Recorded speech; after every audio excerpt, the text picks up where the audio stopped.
it comes to that Anakin's fall, how do you perceive that? How do you look upon it? Because you were that person at that time, Yeah. and everybody debates this moment in Star Wars. But how do you look upon it? Okay, so this is the way I see it. Imagine this. Imagine you're the chosen one. You were a slave. You were taken by monks, right, and put inside a monk temple. And they tell you, hey, you're the chosen one. You're going to save the world, right? Imagine the pressure that is on a child to be the chosen one, on Mm-hmm. a young adult to be the chosen one. And your whole life, your only guidance, everyone around you, when you ask them for answers, they tell you meditate. Look into the force. You will find the answers. But he's got a lot of really conflicting things and a lot of pressure of being the chosen one, right? He's got no one to talk to. Everyone, if he has any kind of concern, they won't take him seriously. He also has the pressure of being your rising star in a football team or in any kind of sports team where everyone looks at him. They look at him. He's put on a pedestal, but also he's put with an observation lens. Everyone is watching what he does his entire life. He's the chosen one, right? You start having these conflicting emotions. I'm feeling stuff that makes me confused. I'm a human.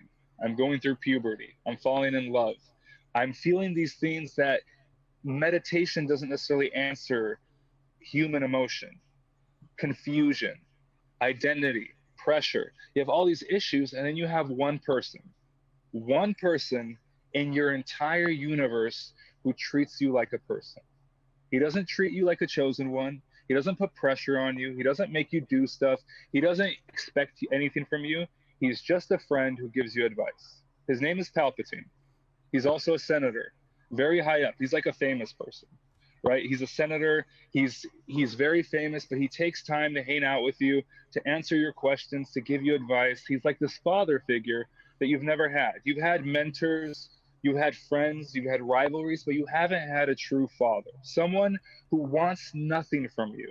He just wants to hang out with you and be like, "Oh, Mm-hmm. what are you thinking about? Oh yeah, this is how I feel. Oh, you're having emotions? Yeah, that's normal. You're a teenager." Right? Now at the same time, you have a very distinct connection with the force. It is unique to anyone else. You are the chosen one. And that connection is that you don't have to question the force. All you have to do is you have an instinct and you have to react. That's it. There is no question. That's what makes Anakin Anakin, is that he could tap into the force at a level so deep that it rivaled Jedi's when he was a child. As he's racing pods, he's a pod racer. He could feel what to do. He doesn't know how. He doesn't know what's happening. He just feels something and he reacts. That's his connection to the force. That's what makes him Yeah. the chosen one. Now, everyone around you is telling you that what you're doing is wrong because he's a natural, he's an intuitive. And they're telling you, no, no, no, you have to meditate, you have to do this. The way you're tapping into the force is closer to the dark side. You can't use emotions. You have to sever yourself from that. You have to do this. And what they're telling you is making you sloppier and making you weaker than you normally are, than you naturally are. Their technique works for them, but it works a little less for you because you already have your own way that works for you. Then that Right. way is really good, right? So you have this deep connection to the force. You have a dream. The dream, you have a feeling. You know inside of you that the force is telling you, hey, something's going to happen to your mom. You have to do something. That's your whole connection is the force tells you something and you have to do something. Mm-hmm. You don't think, you just react. That's Anakin. That's his connection with the force. And you go to the person who's closest to you and you say, hey, something's going to happen to my mom. I had this vision. I feel something. I have to go there. I have to do something. No, no, no, Anakin. You have to wait for the force. Listen to the force. Calm down. Don't react. Don't have emotions. React. The force will tell you what to do. The force was telling him what to do. He didn't listen to the force because he listened to his teacher, who didn't have the same connection to the force that he did. His teacher, Obi-Wan Kenobi, betrayed him. His teacher made his mom die. If he had just went and reacted the way he normally does, his mom would be alive, his only living relative, the one who suffered with him as a slave.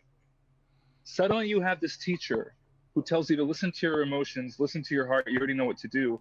And you have this other teacher who tells you, hey, you just got to hang out and wait. Maybe, the Force will tell you what to do something when the Force is already talking to you. And suddenly you become Right. confused. You don't know who to listen anymore. You have this connection. They're telling you it's wrong. They're telling you you're doing it wrong. You have to meditate more.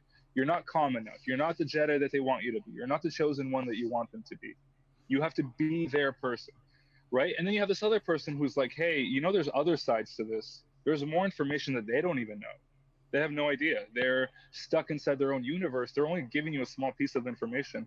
In fact, they're kind of holding you back because you already know how to do this. And when you're doing what they're telling you to do, you're worse. You're sloppier. That's the conflict. Yeah. So when he sees the vision of Padme dying, how do you think he's going to react? Do everything he can. Do everything you can. Whatever the cost, because he's not going to lose his only other loved one. His only other one. Yeah. His mom is dead. This is the woman that he loves, the woman who is a celebrity. Imagine she is a millionaire actress, supermodel, and he is a slave. She is a queen of a planet, of an entire planet, right? So for him, the only thing he could offer her is his love. He's not allowed to own possessions. He's a monk. He's got a lightsaber and he's got a robe. That's it. He could let her hold his lightsaber. He has nothing to offer her but his love. And because Anakin goes 10x on everything, he's going to give her his love at the most that he possibly can. Yeah. That's how I understand the fall.